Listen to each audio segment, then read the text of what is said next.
You're part of the thing. All right, we're live. All right, cool. Cool. All right, guys, this is Canine Freedom interview number 9, and I got my friend Alison Chambers here, and she and I met her. Was it was last year at the IACP conference, and ever since then we've been friends, and I miss seeing her face. And yeah, Alison, why don't you tell us where you're at and what's your business and what you specialize in? So I'm very excited to be interviewed. This is my first Facebook Live, and I feel extremely welcomed because you were one of my first friends. It was my first IACP conference, and you were absolutely not shy about it. But my name is Alison Chambers. I'm from Boston, Massachusetts, but I serve Boca Raton, Florida. So I've been dog training now professionally since 2013. I actually started in the force free world, and now I am very much on the balance side. So I serve both Broward and Palm Beach counties, and I'll do anything from puppies to behavior mod. Oops, Oop. what an intro. My phone just fell right over. The Um, bloopers, man. the show must go on. Um, I'll do behavior mod, on and off leash obedience, scent work, um, group classes, privates, anything and everything. So I kind of happy to be dabbled in a little bit of everything. Nice, nice. Yeah, so that's Allison. Hey, Carrie, how's it going? Um, yeah, we're gonna talk about I think one of the most common issues that we dog trainers work with is reactive dogs. Oh, So I don't know I what's your take on it? I love reactive dogs. I love working with dog reactivity because, quite frankly, I think it's a relationship based issue with the dog and the owner. Yep. So, and I don't know anything about the environment that you train in, but in South Florida, there's not much wiggle room. So there's not a lot of places where dogs can really go off leash at all. And everyone's kind of stacked on top of each other. So it's, not a lot of people have yards. A lot of Hmm. dogs are walked. But there's really no wiggle room. It's not like we're in a city or anything. But there's really nowhere for these dogs to be dogs, and when they see other dogs, it's quite exciting. Hmm. So what that turns into is a lot of barkiness at other dogs, and it's one of the biggest behavior problems that I see. And people are quite embarrassed to talk about it. They'll always say, "Oh, my dog is wonderful, but he barks at other dogs." And I find it to be very much an adolescent thing as well. But um, what people are conditioning and what people are conditioning to learn is that my clients hear this word socialization. And no one really knows what the word socialization means. So I try to expose my clients to what proper socialization is and being neutral. So Hmm. everyone hears this magic word socialization and they know that they have to do it. But that by their, what do I want to say? Their interpretation is making everything else exciting to them. So, a big emphasis that I put in my training is that the dog's biggest reward should always be you. It should always be the owner, and the dog should always be checking in with their person. Um, and people unknowingly, by this culture of dog parks, dog daycares, cafes, going out to restaurants with their dogs, um, people are setting their dogs up to fail by making everything else exciting. So, you know, um, it's fun for me to kind of get with the owners and kind of show them how to change their relationship and make them much more fun so their dog is much more neutral to other things. But I Yeah, for think sure. dog reactivity can be, there's so many different interpretations of it. Yep. What's your take on it? Well, pretty much like a lot of what you said, because I'm in the middle of wine country, and we have, a lot of people go on hikes with dogs on leash. I mean, there's a couple of places that you can't let your dogs off leash, but everyone does the same thing, like you said. Everyone's just interpreting that my dog's got to go see all a lot of people, a lot of dogs, and go to dog parks, and it's just like I've told my clients this so many times when about dog parks. It's like bringing your kid to a shady ass bar where you don't know who's out there. You don't know, you know, what temperament they are. You don't know like who's gonna wash their dogs or who's gonna be on top of it. Otherwise, it's just like you see those people that's on their phones in the corner, just um, just not looking at what their dog is doing. And then you get all these dogs that get these bad experiences, and then the minute, especially if it's a puppy, at like that critical social period, and like the puppy starts screaming or this puppy starts having like this really bad association, so many parents just want to just pick up the puppies like, oh my poor baby, and just like keep it in the house for like till for a few extra months, and by the time they bring him out again, now the dog is just like barking, and then I go over there and I'm like, and they tell me, oh, she never did this before. It was like after this German Shepherd, this big dog stepped on her, or she got bullied by this dog, and then um, or something scared her, and she was super scared, and you know, and then I said, and I always ask like, what did you do in that situation? He's like, oh, I picked her up and I coddled her, and then I took her back in the car, and there's just so many owners that just I mean, I think interpret. that's a very natural response for pet owners, Right. especially first time pet owners, and puppy owners, especially. And I do a lot of off leash puppy stuff. Cool. My puppy classes are off leash so that they can interact correctly, and that for people is such a big thing, Right. and knowing when to interact and when not to interact. But one thing I wanted to ask you was, do your clients come into a lot of off leash greetings with other dogs? we get, there's a couple, there's like it's not very often, but maybe it's like more in that there's more up towards like a neighborhood like where it's more country, and a lot of and there's everyone knows each other, and there's a couple of times dogs from their house will just be wandering around the front yard, or probably in the suburb too. But yeah, we definitely get a couple of those. Okay. That some nicer than others, and of course you get some that scare the crap out of dogs when they walk past the street.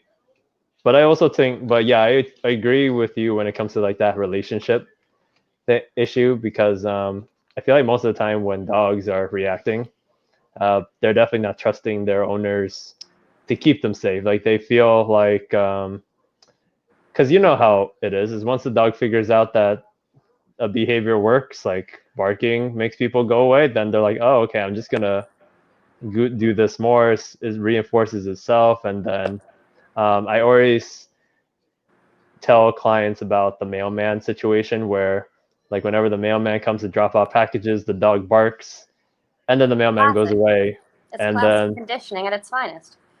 yeah, and then the dog's just like doesn't know he's just here to drop off a package. He's just like, oh, my barking made him go away, sweet. And he stays an extra 2 minutes. He's just gonna keep barking. Then he goes away. He's like, I did it. So it's just condition and just practicing it, and just how the dog is perceiving it in that situation. And then like especially when they're on walks, because I get a lot of like bigger breeds, like, and a lot of nervous dogs like German shepherds and just bigger breeds. And when the dog starts reacting, like the owners aren't reacting in like a better state of mind, where it's just like a lot of people are just embarrassed, frustrated, or just like anxious. And then like I see it where the dog like looks at the owner like, why are you getting upset? Why are you getting nervous? And Why then are you freaking out? I thought you were taking care of us. yeah, and then it's sort of like the dog just looks at you just like, why are you nervous? And he looks across the street, and it's the dog. He's like, oh, is this guy giving you trouble? It's like, oh, let me take care of you. So it's definitely giving that dog that reassurance that you are in control of the environment and you can keep them safe. Right now, it's just like most of the time, it's just like that's why I get, that's the most of the dog reactivity I get, is more like insecurity and just unsure. but I mean, there's so many ways there's just different ways to interpret reactivity, like, just being frustrated on a leash, just wanting to go see the other dogs, or um, being just crazy excited about them, or you get you get a couple that are like really dog aggressive in some of those times. But it's just, I get mainly dogs that don't trust their owners to keep them safe or keep them secure. So Okay. um, Because of those unknown factors, whatever they're coming across in wine country. yeah, I mean, it's just, I feel like people can just carry some wine with them while they're walking, just to take a little bit of a sip to just relax just a bit. Well, I mean, I Because don't really blame them, but yeah, I mean, me having my first time a Belgian Malinois, she was dog reactive at 4 months old, and took me a good year and a half, 2 years to work on that, yep. and I it can was hard. attest to that too. With my is it a female? Your Malinois? Yes. Yep. Mine is my ride or die. She's my demo dog. She's my most loyal and my most reliable dog. Mhm. Very reactive, especially in her neighborhood. If I take her out anywhere to train, she's absolutely 1,000% on it. But if I walk outside to work her, and my neighbor just so happens to walk outside to walk their dogs, Mhm. she is definitely going to react to it. So much so that when I was working for another company 6 years ago, when I got her as a puppy, I brought her to my off leash puppy class. Was pretty excited. Got my brand new puppy. Can't wait to show it off. Can't wait to work in my own puppy class. This dog had such a absolute meltdown that my own dog was definitely asked to leave class. But everyone else was so absolutely terrified they didn't want to take the class because of my own dog's little episode. She was screaming, lunging, throwing herself, doing everything she could. I mean, it was absolutely awful. Yep. So as soon as I got her, I was thrown into dog reactivity at its absolute finest, and I didn't know how to handle that as a new Belgian Malinois owner at the time. But Yep. it made me a much better handler, made me a much better trainer, made me a much better owner. And I try to remind these owners of these dogs that are not exactly easy to handle either, that these dogs will teach you the most. Um, so Yep. going back a little bit, I wanted to ask you, and we kind of passed a little bit, Mhm. but just for some of my clients who might be tuning in too, some reactive is a very trendy word, and I don't think it's going away anytime soon. So, what is your definition or interpretation of a reactive dog? Um, that's a good question. I did have a definition for it until you just asked me that question just now. Uh, I don't mean to put you on the spot. no, I'm trying to find good lighting right now because I'm already struggling to find good lighting in my house. So gotta work on that. But yeah, this, you know, What do you classify reactive. as a reactive dog? Well, right now, I just, I mean, just if your dog is just reacting on leash, just whether it's just like showing the body language, just either getting super aroused, or just having, just actually reacting to like a stimuli, just that response, whether it's, I don't know, I do kind of put excitability and fear and the fearfulness together, just because it's just because the dog is reacting Yeah, to certain, they're overreacting. they're overreacting, and they're not neutral about it, they're not calm with that certain stimuli, and they're just literally reacting to it, hence reactive And that dogs. So and I agree with that. I completely agree with that. It could be reacting because they're overexcited or reacting because they're frustrated, and that scares the crap out of them. yeah. Um, so I often tell people too that when you put a dog on a leash, you are taking away their flight response to a pretty good degree. Hmm. So especially if you don't have the relationship with that dog where the dog 100% trusts you all the time because it's not a confident dog, or you're just not there yet in your handling skills, you take away the dog's flight response, all they're left with is fight, and that could be a lunge, a snap, a growl, Mm-hmm. whatever. And then it can be a completely friendly dog, as you and I know, or a well socialized dog, quote unquote, a safe dog, but that behavior is exacerbated by the leash, and then we go into barrier frustration. Mm-hmm. Oh yeah, my Malinois is definitely a junkie for barrier reactivity. Just fence fighting and all that. So I had Yeah. my fair share. I had my fair share of fails and trial and error with this Belgian Malinois, just because um, I was going to a college called Bergen University of Canine Studies, and it's very positive based training, and it taught me just how to train assistance dogs, because actually the woman, Bonnie Bergen, who actually invented the term service dogs, was the president of that class of the whole university. So I had my associates and bachelors, and I'm just like strutting around like, oh, I've trained like 10 golden retrievers and labs. I'm like, oh, some of them are reactive. This should be easy by the time I get back to work with my Malinois, who's a year old. And just like 2 months going back home, I'm like, nope, nope, nope, it did not work out. 13 retrievers, squat results. But it was good. It taught me a lot of things. Like, it taught me cool stuff about working dogs, and just different ways to work with reactivity. Like, like, it was weird for me to go see another dog trainer for the reactivity, and it was just like, now I feel like now I can put myself in the client's shoes, and Yeah. how, like, before I'm just more nervous about when she barks. Like, knowing your Malinois, they bark. They have quite the loud bark. They have a scary bark, and I'm just like, oh my god, and I'm flinching Yeah, when they I have a first. lot of presence. A lot of Yeah, presence.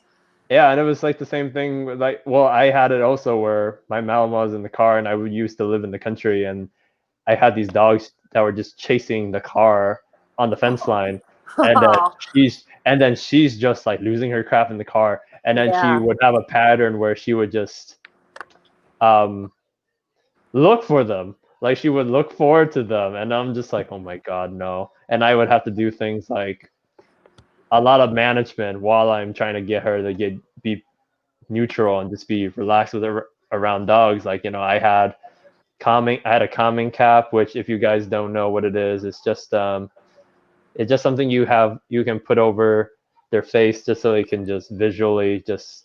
Almost like a fly mask in horses, as far as I'm Yeah, concerned.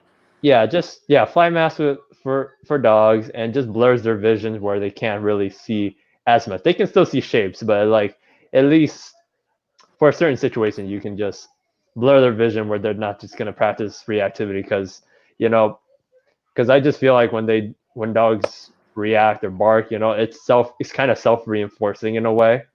And so it's like, the more we let them practice that, Yeah, just the more likely.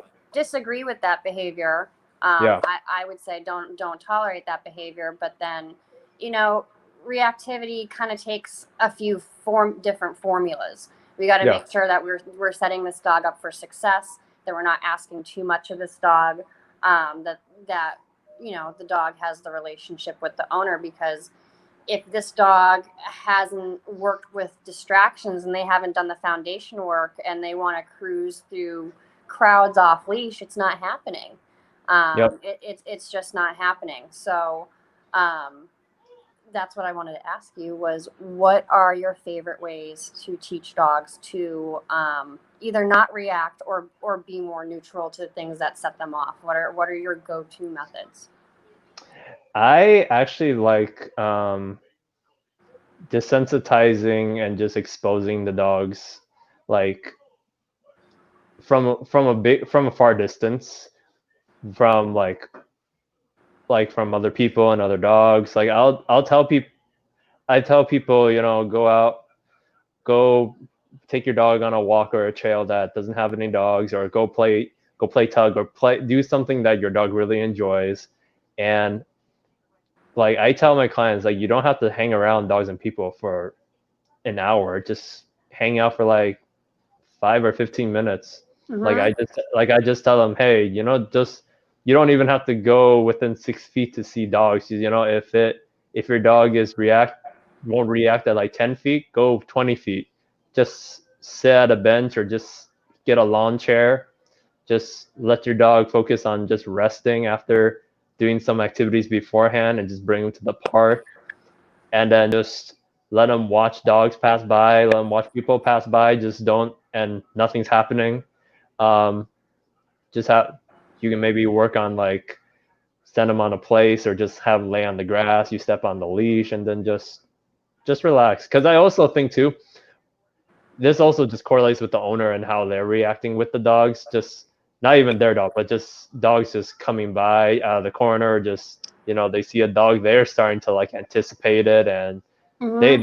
they get anxious. Yeah, and it goes So right down the leash is where that yeah, goes. yeah. So I am totally a big believer again that the owners make it worse just from how they're reacting in that situation, because again their dog, if their dog doesn't trust them to keep them safe, and actually the dogs feel like, okay, I gotta keep myself safe and keep my mom or dad safe in that sense. So I feel like just getting more just doing the little bit of success and building those clients, the dog owners, is just to relax out in public with their dog is really helpful too. Yeah. But then I also picked up a couple of things from, like, I watched Tyler Muto's Leash Reactivity DVD, and it's really cool just learning how to, just the art of just spacing out and just communicating to your dog and the dog ahead of you that you're not going to interact with them. Just that curve out really That makes a big subtle body difference. language that most people miss. Yeah, and and just parking to the side. Like I just tell my clients right now, like if you have a reactive dog, whether it's people or dogs, don't go in tight trails where you only have so much leg room. Just go to some wide open trails, go to like a wide open park where you can actually just go into the grass, or go into someone's parking space or things like that. So you can teach your dog to just, hey, come over here, put them in the front, or like just in a sit. And I tell clients all the time, like, don't try to like hide the dog in front of you, and like It's just just a panic. battle at that point. It's a battle you're going to lose.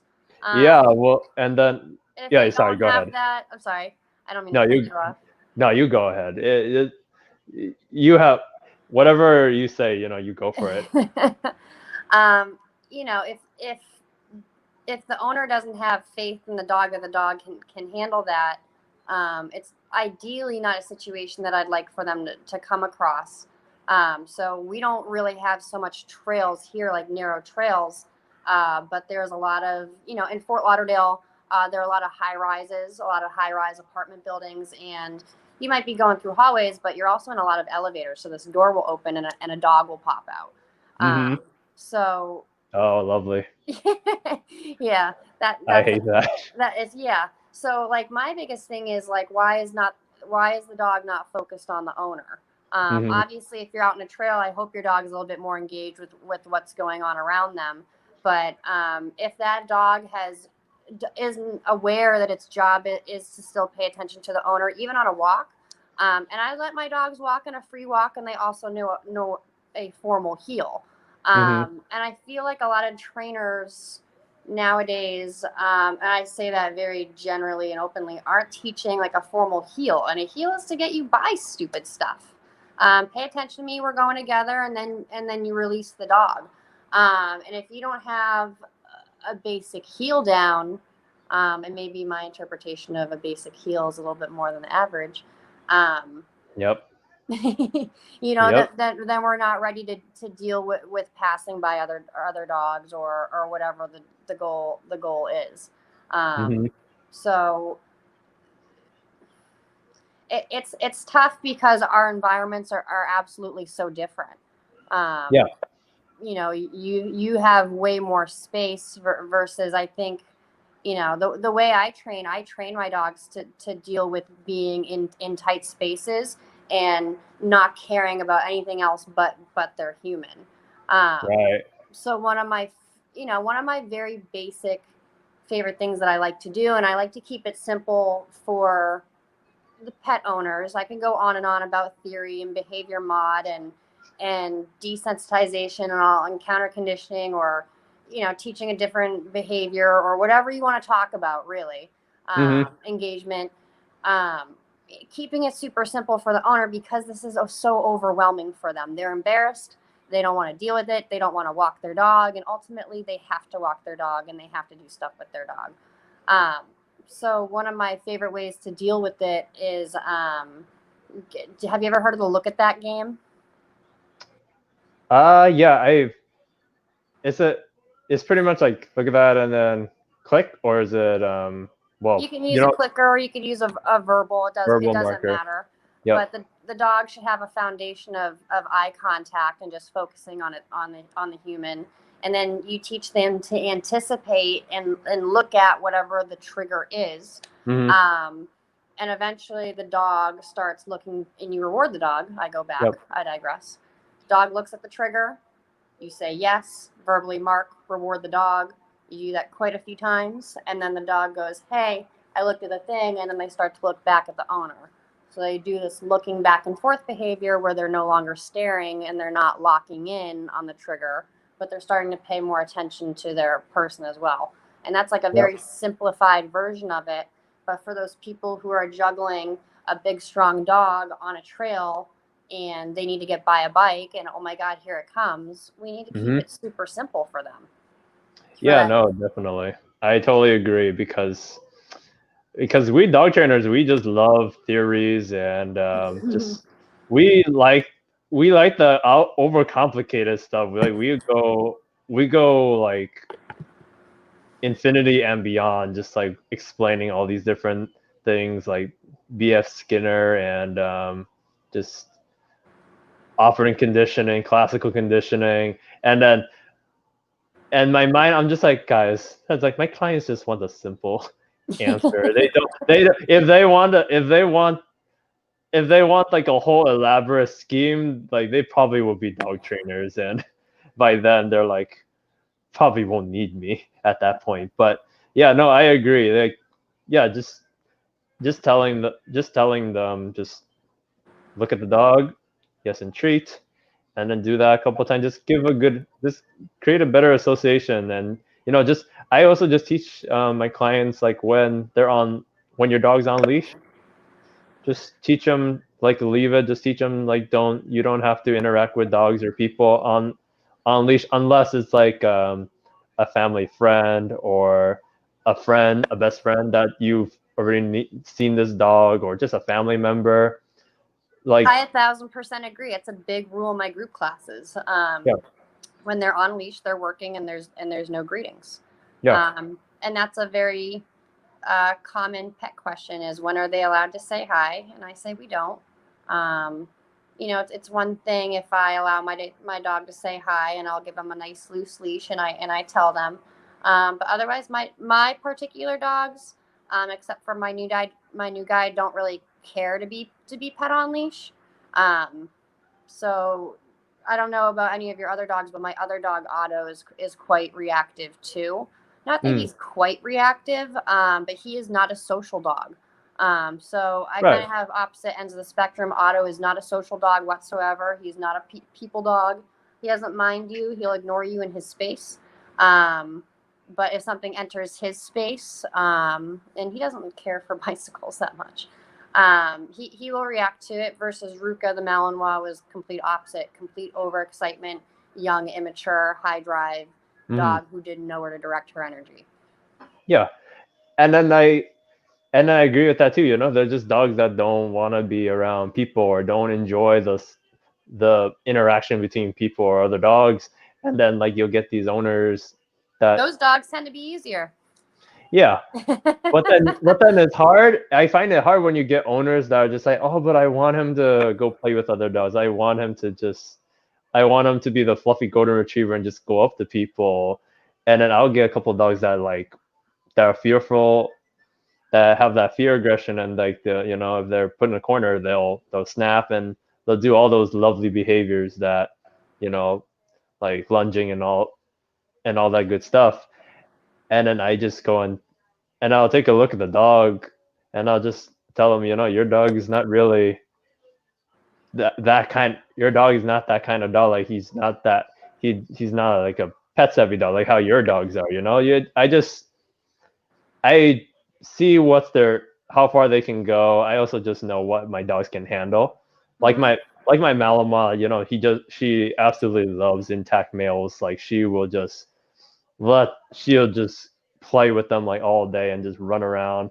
But then if I put her with like a dog that does not have a sense of personal space, or just that doesn't respect boundaries, my Malinois tends to really overcorrect. So like Okay. for me to like really like for me, I don't want to put her in those situations if I know if it's not a good match. The same Absolutely thing. not. Yeah. No. And then like I have like my roommate's dog who's a blue nose pitty, and she's super good with dogs and she's good with people with certain criterias, but just but for her to just go up to people on her own and just be petted, she's like, no, I'm good. I just keep away. Yeah. And she's super insecure, and I just tell I'm just telling people like, are they friendly? And I'll say this and this one's friendly, this and this one, because I live with 5 dogs, so I'll Yep. just tell them. So I'll just say these are the dogs you can pet. These are the dogs you don't have to pet. Yeah. And then I will give them direction. I'll just tell them too, like I think this is most dog trained, but I'm pretty OCD, or I just want to give direction on like how to greet my dog versus just like go for it, Right. because Set my your dog dogs, up for success. Advocate for your dog. yeah, and I just tell them, okay, this is how you do it. And then if I get those people that's just like, oh, dogs love me, or I'm great with dogs, and just kind of thing. Like if I tell my dog owners, if you're running into dog lovers that are just trying to just pet your dog and not listen to what you have to say or when you advocate for the dog, just move on, just keep going. Or I tell people all the time, just carry a squirt bottle for people. Just like don't look at my dog, or don't reach for my dog, right?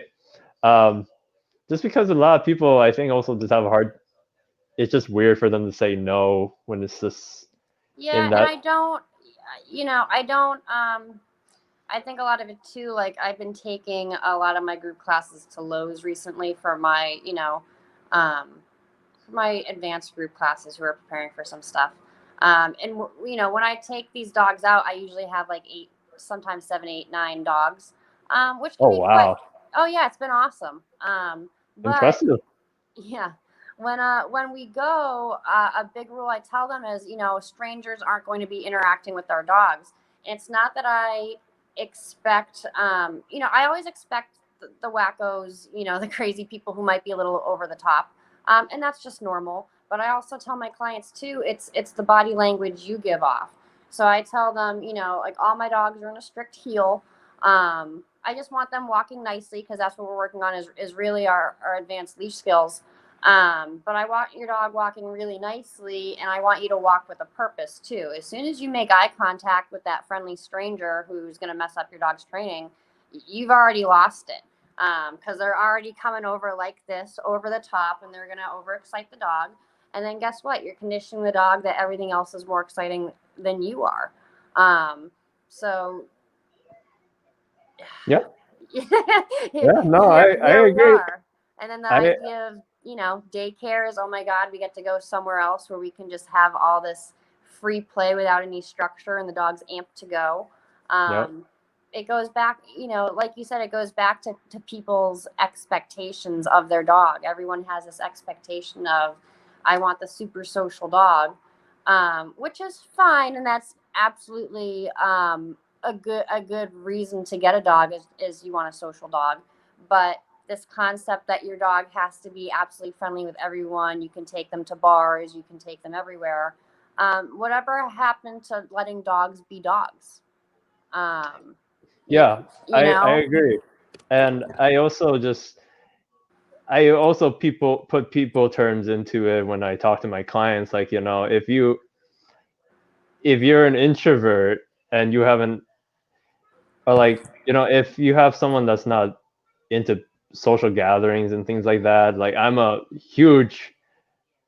extrovert, but I can be introverted too, but it's just like for me to like try to push like my introvert friends into like going out, they're not like, for them they're not enjoying it, and like I don't want to force it on them. So like, why do I, unless it's like unless I'm doing appropriately, but it's like, why should I force my dog, who is like really uncomfortable in that situation? I'm just trying to push it, a lot of like there's a couple of dogs that I've encountered that just don't enjoy being around other dogs, and they're just happy just walking being, past dogs.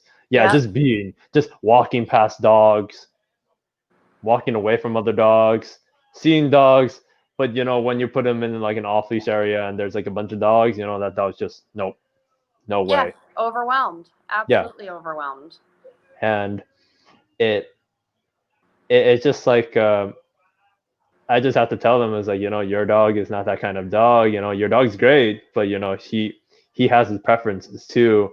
And I was listening to the podcast, Canine Paradigm, with Glenn Cook and Pat Stewart, and it was just something about that where, just, if your dog doesn't prefer to socialize with other dogs, just don't push him, because you could just end up making the situation worse for the dog if you're just like, just keep pushing him to do it.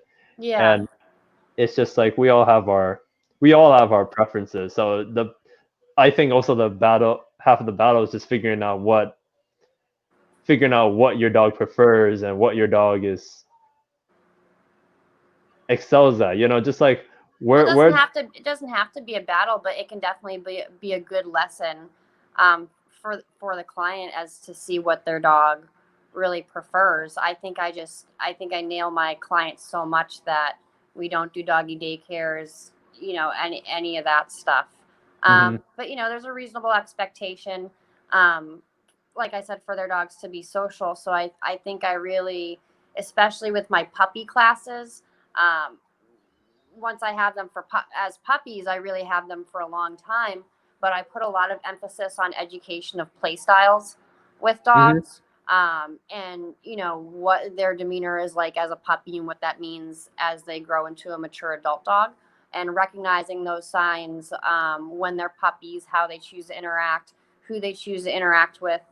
Um, how shepherds tend to play by chasing and nipping, and they put the mouths over their shoulders a lot, and that tends to scare people. Versus bully breeds tend to use their weight a lot more, and the shoulder checking and wrestling, and the doodles they do silly doodling. Yep. Recognizing what kind of dogs your dog would get along with best. Yep. And once again, setting them up for success in a controlled environment that is safe for you and your dog, versus letting them interact freely and with strange dogs. I mean, I'm a huge people person. That's why I'm a dog trainer. I love helping people. But at the end of the day, and I always say I get along with absolutely everybody, but there are some people that I don't get along with, and that makes me a Yep. regular human. Just like how my dog Ruka, the Malinois, is 1,000% safe. She's a very social dog. She hates the dog across the street. She hates the neighbor. For sure. So It. reasonable expectations. Yeah. I think you made it a lot simpler than I did. My mouth tends to just mutter words, That's and okay. then it was just like, you just said everything I wanted to say, and like so much better, so much better and simpler. And I was just like, well, That's okay. that's lets you know I'm tired. So Cheers to that. That's all uh, right. But yeah, no, I totally agree. Yeah, it's just play style because you know I do large field socials and I look at all the dogs and how their play style is, and if just like if you keep putting dogs with the wrong play style with your dog, then your dog's definitely not going to have a fun time. And again, we're literally the owners are in charge of the good and bad experiences that the dog is having. Yep. Because it's not like the dog can go grab the keys and go out, take the car and drive somewhere, and then come back just like and just ask, "How was your day?" He's like, "Terrible." I met, it's like it's not like we're letting kids. It's not like as if it's not the same versus like we let kids and teens just like go out and they come back to the home and just check on them. It's like no, we're always there. We bring them to the places, and it's just about like how you said we end on the success, and just I think just being smart with dogs too, um Common sense. It's not so because common. yeah, well, I mean, at this point, everyone's so happy. Like the minute your dog gets someone else's dog gets like a scratch or just like look like or breaks skin or anything like that, which is reasonable. People just it it's just it's just crazy. Your dog becomes a liability risk, like in some situations, and it's hard. I think we had a question here. I'm just trying to look for that right now. Good. Oh, yeah, fall over again. I am so sorry, but my phone's charging up now, so I don't have to do that anymore. No worries, no worries. So, okay, I that's. all Oh, all right. Tanya! Yay! All right. So she's asking, do you guys think that being on leash gives the dog completely different mindset at the park? If a dog's on the leash, they seem more defensive. They require you to take them off leash. Uh, Yep. I mean, Allison, I assume you know her, so you can feel free to answer that, and I'll give Tanya, my take on it. and that's actually a really great question. So yeah, it's not that putting the dog on a leash is a different mindset, but if you bring your dog into the park on a leash, how about I bring you to a party in handcuffs? If That would be weird, unless you're like you're, you're being accompanied by a police officer. yeah, I mean, I'm not a police officer, but yeah, what happens is, and people once again they mean the best for the dogs, and they're trying to keep their dogs safe. But yeah, if you walk into a dog park, which Tanya, I know you go. I hate dog parks. Um, he has a Chihuahua, and Tuco is like my favorite Chihuahua ever. He's very social. Yeah, if you walk into a dog park with a dog on a leash, once again, you're taking away his flight response. So the dog might be completely social and fine with other dogs, but if he's completely overwhelmed, he has nowhere to go. And he might have a nasty response or one that we don't really care for because he can't either get away or interact the way that he would like to. Does that make sense? It absolutely does. Yeah, I mean, just basically, Allison was on point with that. It's just, the dogs just do everything naturally and a lot better when they're off leash. But the minute they're on the leash, they're just frustrated. They're just limited on movement. And, again, there's some dogs that just feel cornered when they don't have, they can't fly, they can't run away. So they're stuck. I feel But cornered. Ever felt claustrophobic? oh yeah, no, elevator or especially right now in COVID, Yeah, just yeah. like Especially, just like no way, man. that's the perfect example. It's like the person who doesn't mind their space wherever you are. And once again, that's open to interpretation. But yeah, if you're out somewhere and you're feeling a little bit restricted, whether it be by a leash or restrictions, and someone's a little bit too close, you might feel a little bit growly or a little bit snappy or even a little bit irritated. Sure. Exactly how it starts. That's a very Y- simple comparison. Yeah, I mean, also too, I feel like some dogs just have like a bigger personal bubble than others. It's just like Bingo. it's it's just like I'll have a dog that doesn't care that the threshold could be 6 feet via social distance. Then I'll get a dog they'll see another dog at like 20 feet and react, and I'm like, okay, okay. So, or just it's same thing with people. Just everyone has a different proximity, and just Mm-hmm. have that bubble. I call it hot zone, where it's just like, is you like from here to 6 feet. If a dog's in there, then she's in the hot zone, and the dog's gonna react. Uh, Right. if you're out of 6 feet, cool. You're in the cool range, and you can work your dog around those things below threshold, and then slow and steady progress. You're starting to see the dog is responding really well. You try to close the gap just a little bit. Actually, I wanted to let me just give a shout out to those who watched or who's watching and those who That's left a comment. Let's see. To, hey Heather, hey Crystal. Crystal actually has a Belgian Malinois too. all right. Hey Mel. Hey Adrian. Let's see. Oh, cool. We're getting a lot of engagement.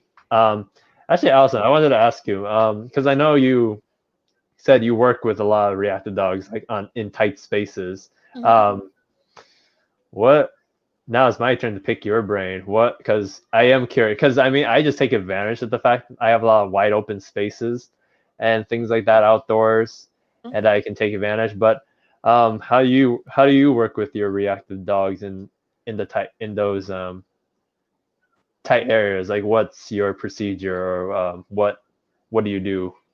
I think I have a pretty high expectation. I throw them right in there.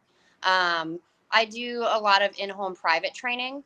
Um, Right. I like to go see exactly where those problem behaviors are occurring, but also the place where I teach group classes.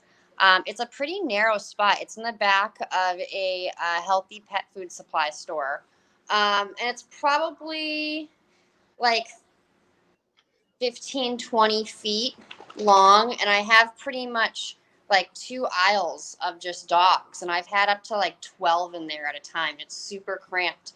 um, Oh wow.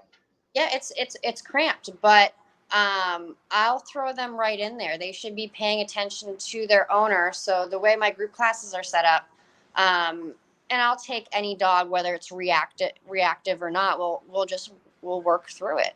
I don't want to limit um, my dog owners thinking that they need to be in their own category.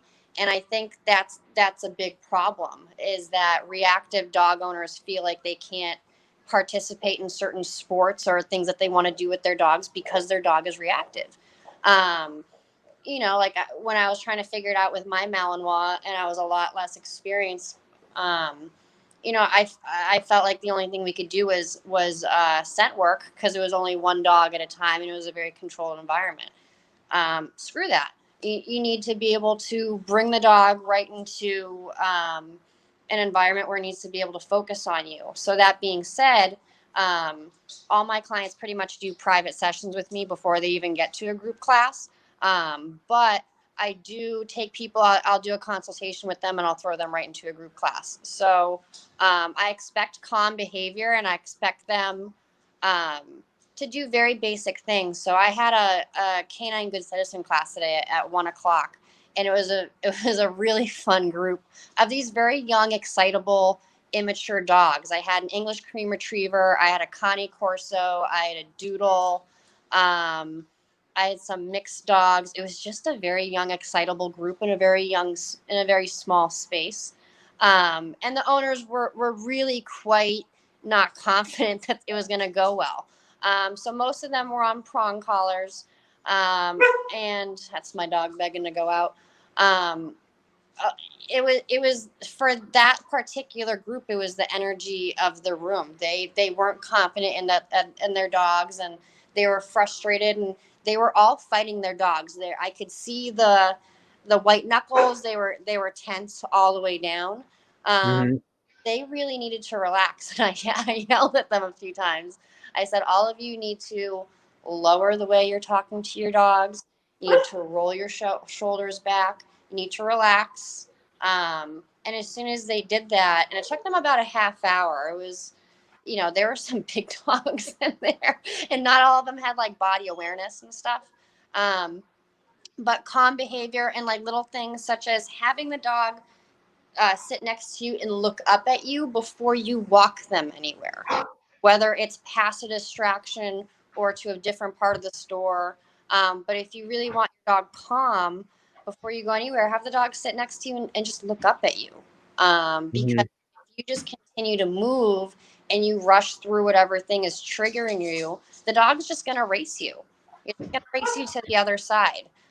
So having the dog uh, slow down, match motion versus you catching up with the dog. Um, you need to be able to think of the leash as a going together tool and not a fighting tool. And I Yep. think that's a very open interpretation. We're going to travel as I let my dogs out. It's okay. I did some traveling too. So if I could travel, that means you can travel as well. um, hold on, I didn't want to lose my train of thought. That's why I was holding and letting them out. Um, yeah, like little things, like very basic handling skills that aren't exactly obedience, but recognizing. We had a big talk today about where the nose goes, the body follows. So the Yep. dogs were highly distracted. They wanted to interact a little bit because they were young. But if the dog's not even looking at you, how are you going to give them an obedience command and expect them to follow through? Hmm. Um, so, I don't like to exclude anybody. All skills are kind of welcome. This particular group was working on canine good citizen skills, so being able to go up to another person 6 feet away, socially distance, and just have the dog ignore, having everybody just calm down, and it's a very my classes are a very controlled environment. Just so that they succeed, and we overtrain so that by the time they're really doing it, they are way more than prepared. But I ask a lot of them. I'm not working on basic skills like sitting down in a group class. We work through drills that include those exercises, but I'm not, teaching a dog how to sit or stay. We're just going right through it. And depending on their skill level, if I have to sit and help them out for a second. Um, but no, a lot of basic obedience to me is being able to have your dog sit and be around other dogs, and be Mm. fit together. And I feel like that can be tough for the first few classes or whatever first few times you do it. But then as soon as you keep up with it, um, the dog gets it, and Yep. knows what's expected. So I had this reactive dog come a few months ago, and the owner was just so worked up about it. She wound up stopping coming, and they were making fantastic progress. But Mm. by like week 4, she was so in her head about it, she stopped coming, and then she felt like her dog wasn't making any improvement. So maybe I was expecting too much of the owner, but we had done. She had the skills. I would like to think, but it is intimidating for people when they have either a big dog or once again a reactive dog to any degree, whether it's small and barky or whatever. That it's embarrassing and it's hard for them. Um, so I want to make sure that I can read the room and set those clients up to succeed so they know that they can do it with their dog when they go out and practice. Yep. Yeah, that's really good. I mean, I have to work on my group class skills. I really want to do like go like some workshop that offers like how to teach a group class Yeah. more thoroughly. Because for me, it's just I'm teaching like the basic, like the sit, the down, the stay, and all that, like really basic things. And I struggle a little bit when I have some reactive dogs in the group class, just because you know like my niche is definitely just private lessons where it's just like one-on-one attention. Yeah. Um, That's easy. when I when I had to do group, it's like I talk to most of them, and then I don't have helpers, which I gotta work on, but I have to like go down the line and just talk to talk to them individually sometimes, or just like pull the reactive dog to the side, or just talk to them like afterwards. So yeah, there's still things I've gotta Group classes tweak that I are gotta work on. they're a niche. Mine stopped for a while during the beginning of quarantine, and then I got a little rusty, but I think I was thrown right into group classes as soon as I started training, so I had to learn to perform. Um, Yeah, literally it's a performance, but at the same time it's just like public teaching skills. I think is also another factor because it's just like if you don't know, like sometimes there's a couple of moments where I get a little bit nervous, yeah, but I get nervous. yeah, Yeah, especially when you have a big, loud, barky dog that kind of draws the attention. It's hard to steer people back to whatever you need them to be done or to get done. But yeah, it's a skill whether you're the trainer or the handler. yeah, And it's not to some trainers like me. Reactivity is very basic but I'm a trainer. I deal with that 60, 70 hours a week. For the first time pet owner, or even for the pet owners who I get all the time that have had easy dogs their entire life, and then they're whatever age and they suddenly get a difficult dog. It's very hard for them to adjust to that. Very, very hard. I think I've chosen difficult dogs right from the beginning. But yeah, dog reactivity is something that I was also thrown into, and I strongly believe that those dogs teach you the most. I really do, because they make you think outside the box, um, and they make you go, "Shit, that doesn't work anymore." um, yeah. and that's a frustrating feeling. I did not know what to expect with a Belgian Malinois, and my mentor Heather Beck was just totally like, "Don't get one." What And an to have, by the way, that's phenomenal. it's it was so tough.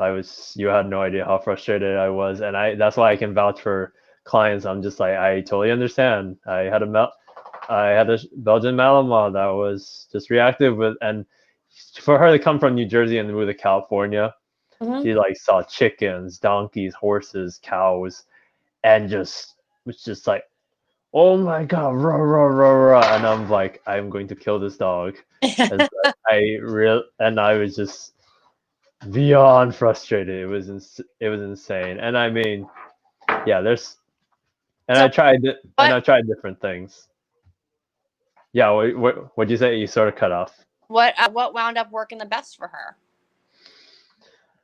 Um, I would say little bit of everything. It definitely didn't help. Definitely no harsh corrections because it just got her more amped up. Okay. Um, just because a lot of people, and I've seen, and people just think, just doing a harsh correction with the dog, it gets them to stop, but it just make with us trainers, it just agitates the dog, or just we're just creating. I don't want to create avoidance with dogs. No. I want them just look at. I still want them to look at dogs, but I don't want them just like. I don't want to create avoidance with my dogs like the whole time. I want them to actually like look at dogs and be cool with it. But um, it really mellowed out with age too, because I did a lot of management, like that whole car situation I was talking about where she was finding the dogs that were trying to chase my car. Yep. Like I had to be creative. I had to like tell her to like I had to teach her to lay down because I primarily don't have crates for my dogs in the car, but it's like I had to teach my dog to like lay down when we get to a certain cornerstone of the dirt road. Then I had to teach my dog to like I taught my dog head down, like So you taught her an alternate behavior as a yeah, I taught it. Yep, and I taught alternative behavior. I'm just like head down and then stay, and I'm just like dry. And here I am like being the single driver, just right here, night. and then just like yes, good, good, good. When the dog left, I'm like okay, free. And I had to be super creative with that. I just also just manage how much my dog practiced it. Yep. And just I just tell my clients too, if you're having a crappy day or if you're feeling sick, just don't do any of the training with the dog. Just do something fun. Just just let them be dogs, and then just go home and then just relax.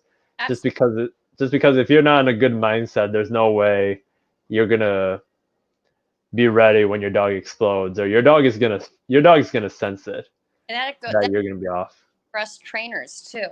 Um, like typically Saturdays, I teach group classes all day on Saturdays. Go, go, go, go, go. Saturday nights, I'm fried. So I know if I take my dogs out Saturday night after my entire work week, um, I'm not doing much. I'm not expecting much out of them. I just want them to play, no big, because if they frustrate me, I'm already tired. And they know that. So, and then that's just not going anywhere as far as relationship. I agree. There's just when I was younger, I was a little bit. I will admit I was a little bit heavy-handed, and it was Yeah. just I always feel guilty, and I just look back at that, and I'm just like, don't go back to that. I'm like, don't go back to that. I'm like, I like walk away and Yeah, just that's a hard lesson too. Especially because we're humans, we do get frustrated. I think I was raised in the training world the complete opposite way. I was raised in the force free world. right. Taught that you shouldn't even ever say no to your dog. How dare you? How dare you, Miss Force Free, and you have pinch collars in Yeah. your CDC class. Yeah, and I promote the safety and the well use of every training tool appropriately, and for which tool is appropriate for which dog and handler. So I welcome all training tools as long as it's being used correctly. Um, Hmm. but yeah, it's a different journey for everybody. I don't like to dole out corrections if the dog doesn't understand what's being asked of them first. And Yep. something incredibly naughty that is like an absolute no go or a safety issue for the dog. Hmm. But no, like you have to teach the dog. I'm a firm believer you have to teach the dog what to do first. Um, and then as your relationship gets better, as the dog can handle more and more stuff, yes, it's time to correct the dog and let them know what's unacceptable. But once again, if you have that good relationship with your dog and understanding what your dog's behavior is, what their motivators are, you shouldn't have to be correcting a dog so much. Hmm. You should be able to understand your dog and set them up for success. So yeah, I use corrections when they're appropriate, but not to solve behavior issues. And I think that's where bad balance trainers get a bad rap, is that we primarily um, focus on corrections, and that's not exactly true too. I think I'm a little bit more on the positive reinforcement side because that's how I was trained to think about methodology in training. Um, but once again, you can take something from anybody. Yeah. No, I mean, if you don't have to use it, cool. That's awesome. It's just like I for me, I can name maybe like one or two times where I feel like I had to use a leash correction, like a pop on the pinch. But most of the time it's just like I just do a simple steady leash pressure up on like the slip leash or transitional leash or the pinch collar, just simple straight up, and just have the dog relax and sit. Mm-hmm. Or if the dog just blows his gasket, bark or something, just use a quick I just use the quick correction from like a pet convincer, or just something really quick and simple, but To just nothing like interrupt the behavior. just to interrupt the behavior, and then just get the dog back to the right mindset, and just restart, and then that success, and then just head back, and just Retry make it again. just try again. Just because I feel like a lot of clients just leave right after the first time the dog just blows up, and then doesn't come back to it, and then the dog just comes back leaves with the imprint of last time I went to this park or brewery or winery, I barked. So, and this yeah, I mean, reactivity is rough. Actually, I found and I don't know how long you have, just because it's like 9 o'clock over there, and I don't want, and I just I'm, after you just said you're exhausted. I'm warmed up now. I can go on and on about reactivity, just because it has so many different outlets. But that's the thing, is that reactivity doesn't have to be rough.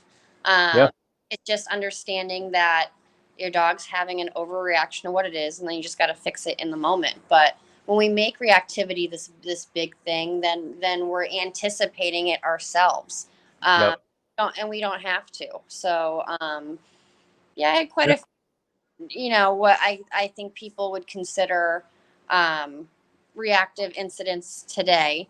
But you don't have to dwell on it. So I used to teach these classes where, the dog would react and then the owner would run away. And the dog's like, oh, sweet. So we react and we lunge and we bark and then we run away. Um, yep, that's not how we handle things in my class. Getting the dog to sit, focus. Let's try this again. Calm our behavior. Calm the human. Let's have a clear idea of what you want to accomplish before you get there. Guide your dog through it. Reward and keep moving it on. It's just a matter of going about things confidently, whether you're walking through a crowd or passing by another dog and helping your dog. Um, it's all doable. It's just teaching clients, I think, how to navigate that correctly, and giving them the confidence and the handling skills to do so. Because the culture that we have, or people are used to participating in now, as far as dog ownership, is everything else is more reinforcing. hmm, And I work right against that. But I want my dogs to have fun. yep, I want my dogs and their owners to have fun, so that when they have that connection, they can go do way more fun stuff and rely on their dogs and have the dogs rely on their humans. yep. And actually, there's this one point that I didn't didn't bring up, and I think it's kind of important. Like I find like more reactive dogs are very visual, or Oh, you point. like they use a lot of their eyes and their ears, and they're Good. not using their nose. And like I picked this up from a few years ago when I went to see Chad Mackin at the ICP when he was doing a seminar. And he was just talking about how the brain switches from like neutral to beneficial or to threat, which is like panic and rage system. Yep. And so like he talks about just bringing out more curiosity through the seeking system, whether it's like you're hiding treats, you're doing nose work with dogs, or just finding whatever works to bring out that seeking side. And then like for me, when I tell my clients, if your dog's curious, then he's using his nose, which means he's not using his eyes, so he's going to be less reactive and just be more curious about said environment or said stimuli in that sense. And also to go back to way back, like an hour when you asked me like what do I do with um, dogs with reactivity. I promote seeking system, and I also just work on like those alternative behaviors, like the like just like if I like sometimes I have this trick where if the dog starts fixating on the other dogs, I'll just chuck a treat at their head. I won't say anything, and I'm just gonna make it like a flea bit them or something. Just toss it at their head, and I get a dog that's gonna be like looking at the ground like, what? Oh, a treat. And I won't say anything. I'll just like toss once or twice more, and by the time like the third toss I threw at the dog, and the dog's just looking at me like, oh, you threw the treat. I'm like, yes. Now look at me. And then and then that engagement really works. Just because a lot of dogs they want to like lunge and like Yep. bark, Yep. but then just tossing the treat on the head and just getting them to eat it on the ground and just look for those treats stimulates that nose. But then also just I'll toss it a little bit away from the dog, like I find it like a trail. So Yep. then they start to be like, oh, you mean there's another option? Like, oh, I can just look that way. It's sort of like how, people make these corny um, things where it's just like there's some conflict, and like for me, I would be the one person that says, yeah, I think I left the oven on, or like, yeah, hold on, I left the sink running, and I gotta go check on that, or let me check on my dog. Excuse me. Yeah. Um, so it's that kind of sense where I'm just gonna reward like, okay, you saw it, okay, you can move away instead of like I try to teach a little bit of that flight. So then it's just show them, okay, you have that option. There's more options other than Would the fight. you consider it bat, like a bat? That, yes, and I have the book, and read and I saw Grisha Stewart when she came, but it's like that book is so dense that I need. I have so many books I need to read, but with all the clients I have, and then like the time off, whether I'm like playing video games or going hike or going out doing stuff with my dogs, or just being a nerd and playing trading cards or things like that, or taking my new hobby, which is fish. Nice. Um, I so like for me being a millennial, just like that, just being like I don't want to read. I was like I want to. I have to work on that. I have so many books I want to read. But yeah, it's just like yeah, it's exactly like Grisha Stewart.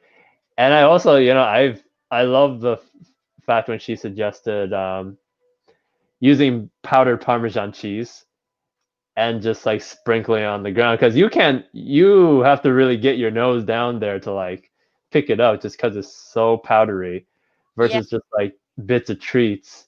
And it was really helpful, and I was just like tell people, if see, hey, does your dog like Parmesan cheese, the powdered stuff? Yeah, okay, get a little Ziploc bag of that, and then just sprinkle it. Just like pretend you're a magic pixie, just doing your powder of avoidance, or oh, I gotta figure out a name for that. Actually, that's actually a good idea. Just naming that. Just sprinkle your powder of flight Your to pixie. give your magic dust to make your dog not react, and then just sprinkle it on the grass and things. But yeah, I feel like that's just a very that's one point that just flew by me, and I was just like, wow, why didn't we talk about that at the beginning? But I'm glad we did. Yeah. Um, but no, just getting them to use that nose, and I just tell people like, your dogs don't pay rent at all. Just have them just throw their kibble or hide their food out in the backyard or out in the house. Get them to use that nose more. I, It's really a thing. I Um, and yeah, I mean, just most of the time reactive dogs are the same thing, same reason, but there are some exceptions. So that's where you just gotta figure out what works for them, and just see what they do. But overall, just to run, just to recap, just for me, I want to make sure the dog is happy, both mentally, physically, socially, you know, and making sure he feels fulfilled. And then I'll take the time and I'll tell my clients to just practice like at least 10 to 15 minutes. Or like I just tell clients to do 5 minutes. If you can do a couple of sessions where you do 5 minutes of training with the dog, that's totally fine. At least you're being consistent, and you're having repetition, which right. is going to be your best friend. Right. Um, just and then just to go and just recap with what you said, just making sure you're relaxed, you're not giving a tense vibe, just teaching the dog behaviors like heel, just getting them to focus on you, and then just to work on just a simple thing of like, look at the dog, yes, and treat. Look at the dog, yes, and treat. And just teaching those skills to just pass by those dogs, and just finding those dogs that your dog is can excel around, and just don't go to dog parks. Just be smart where you bring your dog, or be smart with where who your dogs interact with. It's like with your kids. You're If you have kids, I'm not letting them go say hi to every single stranger, or like Social etiquette. Just, yeah. proper etiquette. Yeah, and that was the other thing too. I teach my dog. I tell my clients, you and your kids, you're in a mall. You're not kissing, or you're not hugging and kissing everybody. You're not yelling at everybody in the mall. But you just know to just pass, keep walking. No, and honestly, too, going back to COVID, because it's such a hot topic nowadays, it's been Yep. better for my reactive dogs because everyone's giving each other plenty of space. So while my number of reactive dogs has certainly gone down because everyone's minding their business more, other issues are on the rise. Like my puppies are not as well socialized. Yep. I believe that well socialized puppies turn into non reactive dogs. But once again, you have all these puppies who have been separated and then they finally get to play and then it's a little too late and now they're not neutral and other dogs are a little too exciting. It's kind of a weird mix, but I've appreciated what social distancing has done for dog owners because it's really helped them because there's not this expectation to go up anymore. Yep. Or interact or do whatever what was making their dog reactive before. So, um, who knows? Maybe that will go down in the near future. But no, it's been awesome. No, it's awesome. I mean, yeah, like guys, for those watching, listening, if you're having a reactive dog, these are just some helpful tips that gives you guys an idea. But if you're struggling, Reach out. just reach out. Like, Allison, she's up in what area in Florida? I'm in very South Florida. I'm near Fort Lauderdale. I'm in a town called Boca Raton, uh, but way down south in the tropics. Yeah, yeah, down in the tropics. If you're down there with her, go see Allison. If you're down in Florida, if you're up in Northern California, please reach out to me. And of course, it's just like after that, feel free to just message us both. I'm sure we'd be willing to answer your questions and whatnot. But hold on, my roommate just got back in. My chihuahua wants to go say hi. Life with dogs. Life with dogs. And hold on, go away.